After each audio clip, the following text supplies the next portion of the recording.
What's up, guys? We are here to open the new Dungeons and Dragons set for Magic. It's Adventures in the Forgotten Realms, and these are the collector boosters. So there's going to be some goodies in here. We've got, let's see, inside you find a +1 collector booster of excitement filled with extraordinary magic items from across the Forgotten Realms. Each booster contains 10 traditional foils, 5 rares/mythics, 2 extended art cards. You will also find 19 silver pieces, 2 candles, and a bag of caltrops. So obviously threw in some little Dungeons and Dragons jokes there. I personally don't play Dungeons and Dragons, but I still love this set. I've actually always been interested in playing Dungeons and Dragons. I might have said this in my last video, so sorry if I'm getting repetitive, but yeah, I always wanted to play and just never really found a group. I had one getting put together, or attempting to get put together, right at the start of the lockdown for COVID, and no one could really agree on a time and place, so it didn't last long. Let's see, guys. I'm going to try and do these while standing, so if the view changes a little bit and stuff, it's just because maybe I get tired of standing and my back's kind of aching already. But 12 packs. Let's see if we can blow through these and get some goodies. Definitely want to snag a Tiamat 2 if I'm not asking for too much. 2 of them would be nice. I have 2 already. And kind of want to place it. Probably won't use all 4 of them in a deck, but probably will use 3 of them. So, all right, here we go. Getting into it. Pack number 1. Okay, we got the token right away. I have a feeling those will be all double-sided, so probably a little shiny dungeon. Oh, no, just double-sided tokens. Cool. All right. We're going to blow past the commons here. Okay. Got the Black Dragon. That's pretty sweet. And I think my camera's focused in a little better this time, guys. I know the last video, honestly, after looking at it, filmed it in HD. I think I even bragged about switching my camera over to HD in the video, and then it looked pretty trash. You couldn't really read the details on the cards, so my apologies there. And while we're at it, I apologize for the camera shaking all around. Let's see, next, you meet in a tavern. Got a plains. All right, on to the first rare. Skeletal Swarming. I think I got a little too much light here. Let me just back that off a tad, or... Guys, give me 1 sec. Sorry, I'm experimental. How's that? I think that's a little better. Let's see. As long as I have the cards kind of close, you'll be able to read them. So we got Skeletal Swarming. Oh, and it looks like... What is that set symbol there? I'm really not sure. Indomitable Might. Okay. And we've got True Polymorph. Target an artifact or artifact creature becomes a copy of another target artifact or creature. Okay. Interesting. And sorry, guys, I didn't even read these ones for you. So, Indomitable Might will let you, you can flash this in, so that's kind of cool. It's an enchant. An enchanted creature gets +3/+3.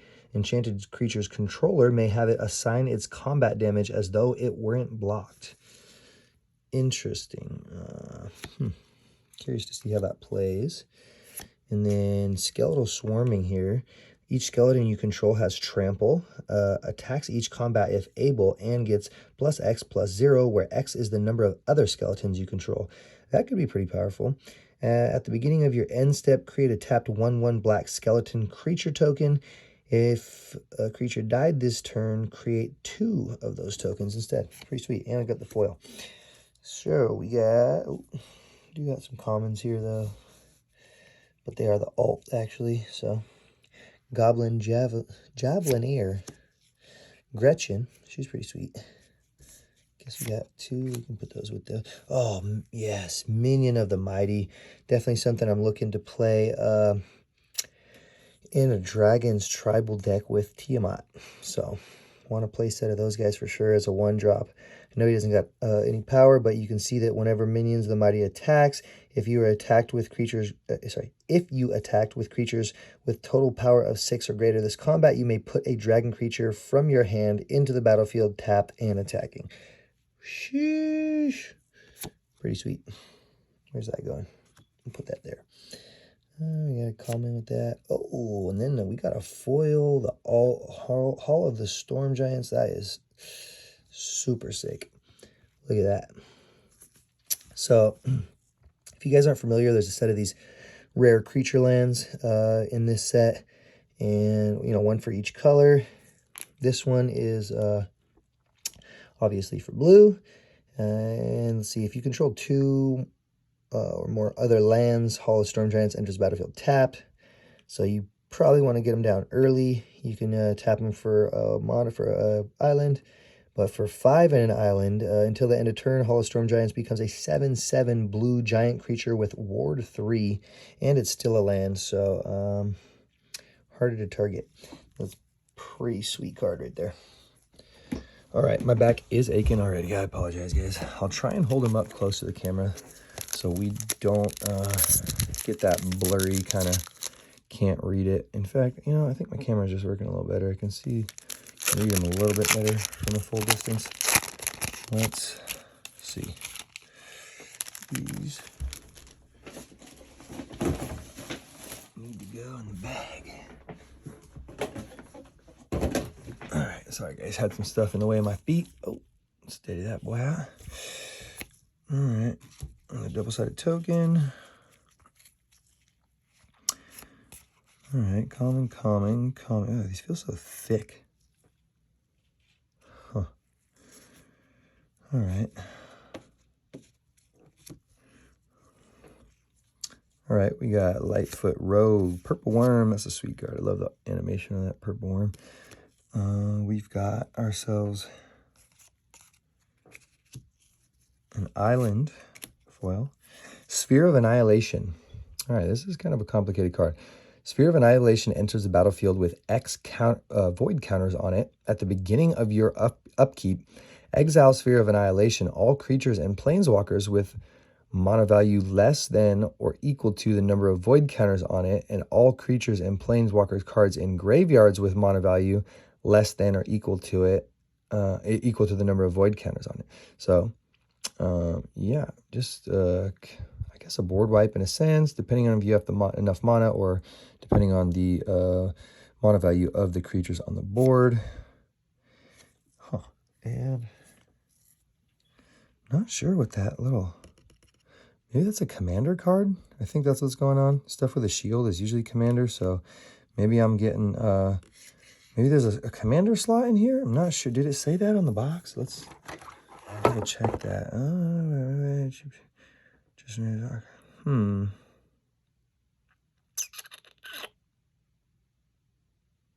Interesting.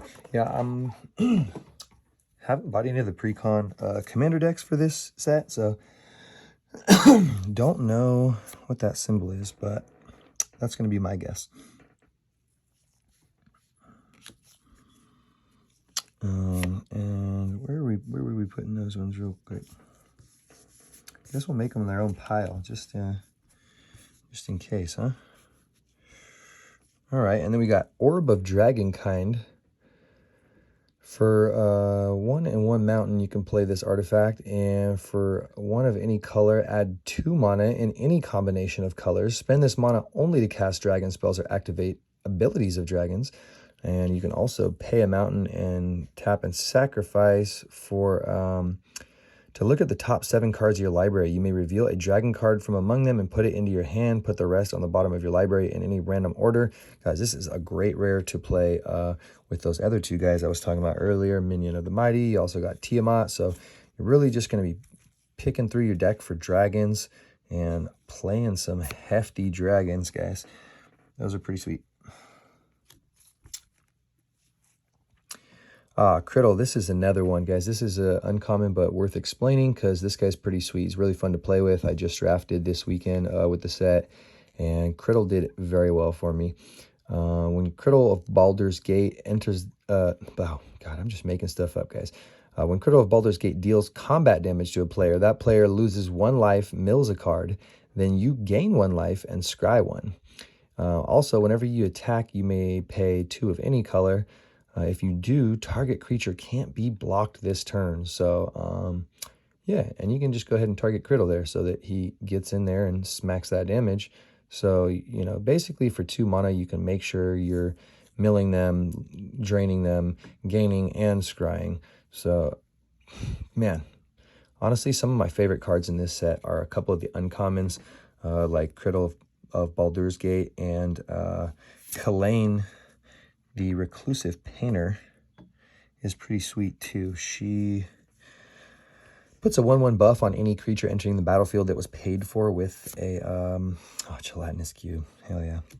Definitely playing a play set of these guys. These did well for me in the draft too. Obviously, I just drafted 1, but man, I just kept getting lucky, kept coming to my hand, and well-timed too. He gets to Engulf, which means when he enters the battlefield, you can just choose a non-ooze target that an opponent controls, and Gelatinous Cube like gobbles him up until Gelatinous Cube leaves the battlefield. Now, the cool thing is, if they don't have some sort of removal for Gelatinous Cube, and you can get to it before they do, if they do have removal, you can basically, if you have enough mana, depending on what the creature was that you locked up, you can kind of eat them and poop them out. You know what I mean? Target creature with mana value X, exiled from Gelatinous Cube into its owner's graveyard. So, guys, pretty sweet. Okay, we got Displacer Beast I put down before that. Got so excited to talk about the oh god, I don't know where anything's going, guys. They're all going in piles. Shit. Excuse me. Eye of Vecna. We got the Blink Dog though. Don't forget about him. Eye of Vecna? Vesna? I think it'd be Vecna. I don't know. Someone will correct me, I'm sure. When Eye of Vecna enters the battlefield, you draw a card and you lose 2 life. At the beginning of your upkeep, you may pay 2. If you do, draw a card and you lose 2 life. So, you know, some people are braver than myself and really just don't mind draining themselves a bit for something like card draw. Yeah, I don't know. And seeing how it's colorless, you know, you could play this in a lot of different decks. This could get you card draw in a color or deck that doesn't have any. So, yeah, maybe worth it in some stuff. And that's a cool version there. We'll smack them down, yeah. All right, on to the 3rd pack. We are moving like snail slow. Sorry, guys. These are just juicy packs, so not a lot to skip over like most packs. But try to move a little faster so this doesn't become an hour-long video. So, common. Trickster's Talisman. Magic Missile. This one's cool. Does 3 damage. It's almost like a bolt, but costs 3 times as much. But the cool thing is you can split it 3 different ways. So if you opponent just has some little 1/1 weenies out there, just smack them off, whack them off the board. No pun intended. Oh, Bard class. That's a good rare, and actually one of the better class cards in my opinion. So at 1st level, legendary creatures you control enter the battlefield with an additional 1/1 counter on them. Awesome. For 1 mountain and 1 forest. That alone isn't a bad play. For another mountain and a forest, you can level it up to level 2, and legendary spells you cast cost 1 mountain and 1 forest. God, where are my words at? Less to cast. This effect reduces only the amount of colored mana you pay. Whenever you cast a legendary spell, exile the top 2 cards of your library, and you may play them this turn. That's what level 3 does. Sorry, I kind of skipped over that. Okay, it looks like we got another commander card there. Sorry, I know I keep gravitating away from the camera, guys. I'm going to try and keep them up. Equipped creature gets +2/+0 and has reach. Whenever equipped creature is dealt damage, it deals damage equal to its power to target player or planeswalker. And you can equip that for 2 in a mountain. It plays for 1 in a mountain. Teleportation Circle. Some people are more excited about this than I am, but you can see why. At the beginning of your end step, exile 1 target artifact or creature you control, then that card enters the battlefield under its owner's control. This is basically just a way to trigger some powerful ETBs over again. Could be worth it. I mean, I wonder if you could double up on like, no, because when Gelatinous Ooze, Gelatinous Cube leaves the battlefield, I guess they'd gain their first creature back. So yeah, there's some cool stuff you can do now with Gelatinous Cube. Let's see. Oh, Hunter. Okay, we got a couple. Okay.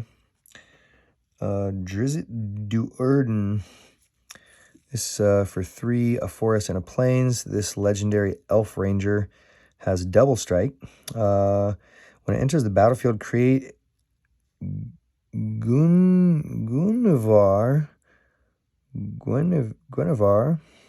a legendary 4/1 green cat creature token with trample. Whenever a creature dies, if it had power greater than Drizzt's power, put a number of 1/1 counters on Drizzt equal to the difference. Okay, so you guarantee that 1/1 counter if they smack your cat off the board, but anything other than that depends on what else you got. Not too bad. There we go. There's Kalain that I mentioned earlier. So you'll see whenever Kalain Reclusive Planar enters the battlefield, create a treasure token. So you not only get a treasure token off for ETB, but other creatures you control enter the battlefield with an additional 1/1 counter on them for each mana from a treasure token spent to cast them. Guys, if you're casting stuff with all treasure token, like you got, well, I guess not all, because yeah, no, a treasure can pay for any color mana. Yeah, you could this girl is nasty. She is something else. Where am I putting the rares like that? Am I not getting? Yeah, they're in there. Okay. Yeah, Kalain, she sucks. Guess that goes there. And we got okra jelly. Okay. Okra, am I saying that right? I think so. Like a spice. This is for X and a forest. Excuse me, guys. This ooze creature has trample. Okra jelly enters the battlefield with X 1/1 counters on it. So, God, you can beef this guy up quick for pretty inexpensive cost. It also has the ability split. So when Okra jelly dies, if it had 2 or more 1/1 counters on it, create a token that's a copy of it at the beginning of the next end step. The token enters the battlefield with half that many 1/1 counters on it, rounded down. Okay, interesting. That's pretty sweet. And I love those versions, so not mad at that. We got foil rares here. Other rares there. I think that's how we're doing it.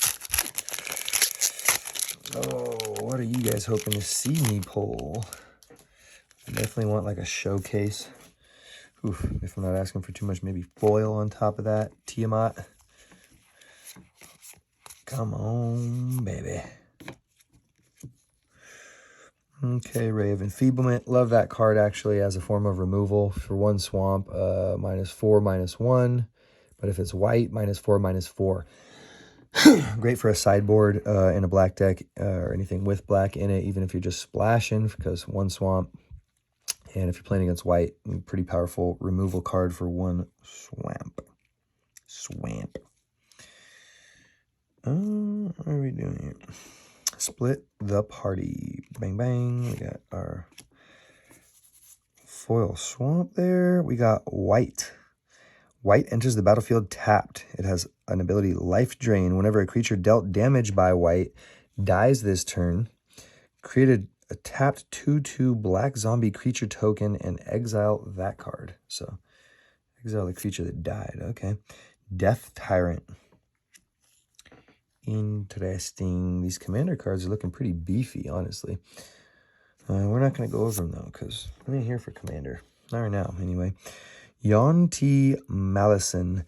Yuan-Ti Malison can't be blocked as long as it's attacking alone. Whenever Yuan-Ti Malison deals combat damage to a player, venture into a dungeon. For 1 and 1 island, a 2/1, and that ability, that guy's pretty sweet. We see why he's a rare. All right, we got another Goblin Javelineer. God, why is this so? I keep wanting to say Javelineer. Javelineer. Manticore. Oh, we got another white. Okay. And we got Dire Wolf Prowler. Ooh, what's this next one going to be? Is it a star mount? I think I saw red. No, am I tripping? Oh, fully tripping. Wizard Spellbook. Exile target instant or sorcery card from a graveyard. Roll a d20, activate only as a sorcery. 1 through 9 gets you a copy of that card and you can cast the copy. 10 through 19, you copy that card, you may cast the copy by paying 1 rather than its mana cost. Or if you roll that good old 20, you can copy each card exiled by Wizard Spellbook, and you may cast any number of copies without paying their mana cost. Pretty sweet. If you can keep nabbing up some spells from a graveyard, whether it's yours or theirs, because it's just exile target instant or sorcery card from a graveyard. So yeah, anybody's. Pretty powerful, pretty cool. You could potentially gain... well, I guess you'd have to hit those high rolls if they weren't in your color, but I mean, you could potentially steal spells from another color and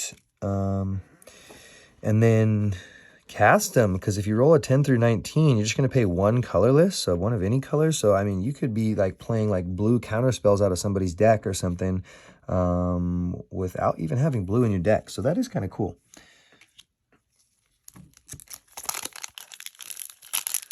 All right, how's my focus, guys? I'm trying for you. I guess you can't tell me in real time. Oh, there's a little shiny dungeon. Cool. Coming. Cleric class. Cleric class. Class. Fly. Oops, where the other thing going to? Let me get a forest. Oh, yeah, Grazilax. This guy's pretty sweet. Whenever you do a creature you control becomes blocked, you may return it to its owner's hand. So if someone's going to block you with some stuff you didn't see, or maybe they threw an equip on one of their creatures and then blocked or something, and you're going to get some unexpected damage, your creature's going to go away. Instead, just boom, pull them back to your hand. Whenever one or more creatures you control deals combat damage to a player, draw a card. That is nasty. All right, Wild Magic Sorcerer. We don't know him yet. Okay, we got Acererak. I always want to just call that guy something else. Acererak the Archlich. Whenever, first mythic, by the way, guys. Whenever Acererak the Archlich enters the battlefield, if you haven't completed Tomb of Annihilation, return Acererak the Archlich to his owner's hand and venture into the dungeon, meaning that one specifically. Whenever Acererak the Archlich attacks for each opponent, you created 2/2 black zombie creature token unless that player sacrifices a creature. Pretty sweet. And I guess we'll start a mythic pile. Oh, you gotta see it though, huh? Oh, I mean, even my commander cards are out of frame. Wow, what a noob. We got a little room for him. Maybe you can see him there. Sorry, guys. I'm noticing all the commander ones are like showcase, borderless, whatever that's called. Borderless, I believe. Wasn't aware those commander cards are in there. I'm a little thrown off by those, though, to be honest. All right, we got Varus Silvery Moon Ranger for 1 and 2 forests. My focus, guys, jeez. For 1 and 2 forests, whenever you cast a creature or planeswalker spell, venture into the dungeon. Maybe the doesn't mean a specific.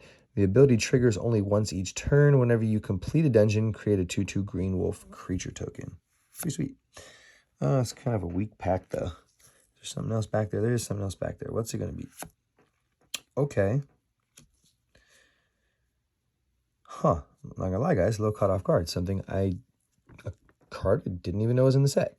For 3 and 2 mountain, this is a 7/3. God, he's a little top heavy, but he's got trample. And whenever Zalto Fire Giant Duke is dealt damage, venture into the dungeon. I don't know about that guy. I mean, 7 power with trample is pretty beastie. I guess especially for 5 mana. I don't know. I don't know about him. Where are we at? 24? Jeez, this video is going to take me as long as it does to open 30 boosters, 30 set boosters. We got to get moving.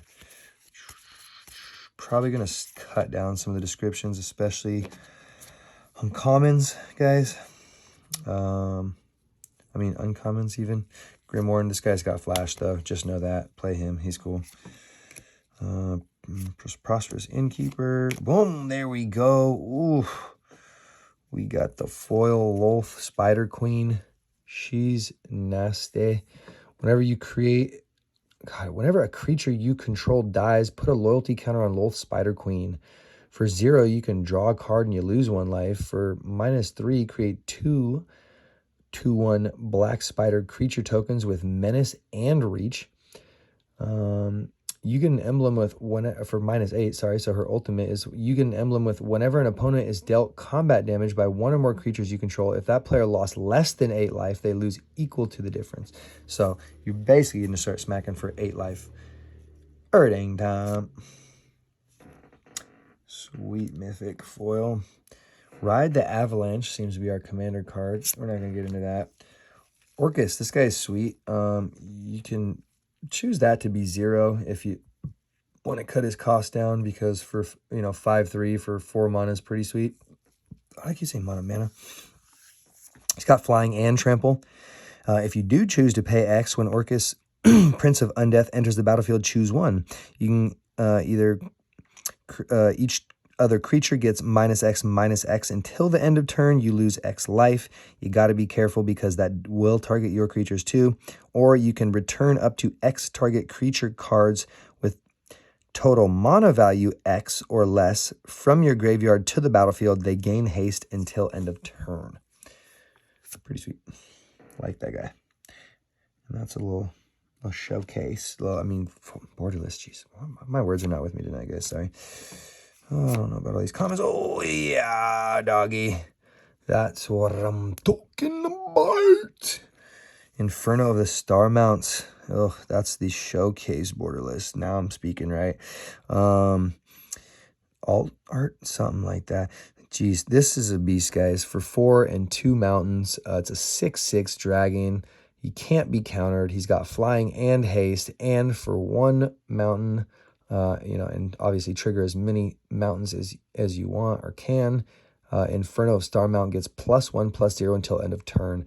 When its power becomes 20 this way, it deals 20 damage to any target. And that means a player. So instant win, guys. If you find yourself with this guy on the board and 14 mana, 14 mountains to play. I don't know. Maybe you got some other stuff that just adds a group of mountain to your mana pool that turn, and you can trigger that way. Either way, cool potential there. Definitely scary though, so probably will get targeted by removal before you get there, unless you just get there and surprise them with that guy.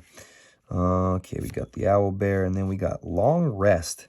Not too fond of this card, but for X and 3 forest, return X target cards with different mana values from your graveyard to your hand. If 8 or more cards were returned to your hand this way, your life total becomes equal to your starting life total. Exile Long Rest.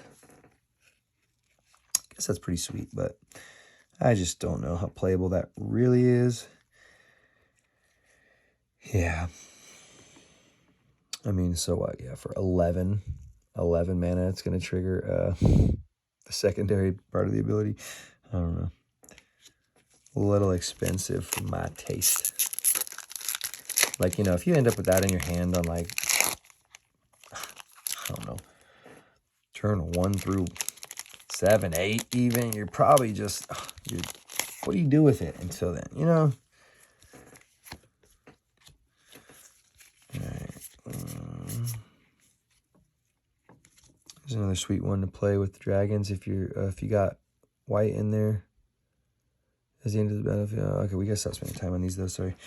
Oh, bam. Oh, okay. Oh, and I see something juicy back there. My bad for the reveal, guys. We got Zariel, Archduke of Avernus. Sorry, that's hard to read just because her little whip is like in the way, and that's interesting. They decided to do that. So legendary planeswalker mythic, for +1 you can create create. Creatures you control get +1/+0 and gain haste until end of turn. Guys, so you can tell I'm tired right now. Sorry. God, focus, please, camera. Maybe it's because it's foil. For 0, you can create a 1/1 red devil token with, when this creature dies, deal 1 damage to any target. And its ultimate is fairly cheap since it starts at 4 and it's just a -6. You get an emblem with, at the end of first combat phase of your turn, untap target creature you control. After this phase, there's an additional combat phase. So, surprise, surprise. And I guess it's all rares in the commander slot. I'm kind of irritated that it's wasting one of the rare slots on the commander, to be honest. I'm not big. You know, to be honest, I just haven't played commander yet. I'm looking for a group. Where are you guys at? All right, we got the Froghemoth. For 3 and 2 forest, trample and haste. Whenever Froghemoth deals combat damage to a player, exile up to that many target cards from their graveyard. Put a 1/1 counter on Froghemoth for each creature exiled this way. You gain 1 life for each non-creature card exiled this way. Interesting. Okay, loads. I'll keep revealing stuff. Sorry, guys. I'm sloppy right now. Oh, 2 mythics in the pack, though. Now we're starting to heat up a little bit. We've got Mordenkainen for 4 and 2 islands. Draw 2 cards. Then put a card from your hand on the bottom of your library. For -2, you can create a blue dog illusion creature token with this creature's power and toughness are each equal to twice the number of cards in your hand. Oof. And then his ultimate for -10 is exchange your hand in your library, then shuffle. You get an emblem with you have no maximum hand size. If you can get that off early, I mean, guys, imagine. All right, what's next? Nothing special, but what's back here? A Lair of the Hydra, and that is a sweetie pie. That's a good one. Another creature land, guys, and I got that cool version I like, so I'm happy. This one taps for a forest, and until the end of turn, Lair of the Hydra becomes XX green Hydra creature. It's still a land. X can't be 0. Yeah, pretty sweet.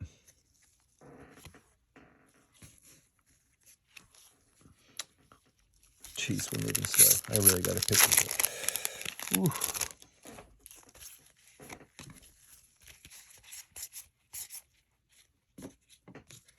Guys, probably going to stop explaining a lot of stuff, and you'll just have to pause if you see something you like. Hall of the Storm Giants, another one of those. It's pretty cool. There's the commander card. Asmodeus, the Archfiend. A lot of people are looking to play this guy. You know, good for dredge decks, apparently, right? That's my guess. Haven't played dredge myself. Thinking about it. Brunor Battle. Wait, not familiar with that guy, but gonna move on. Green Dragon is cool. All right, Den of the Bugbear. I'm getting all the cool versions of the creature lands. This one's not foil like the other two, but I'm not complaining. Pretty sweet. I really like these cards. All right, where's that go? Where's that go? Bam. Null Hunter, and we got Mind Flayer for 3 and 2 islands. When Mind Flayer enters the battlefield, gain control of target creature for as long as you control Mind Flayer. Pretty sweet. That means that creature is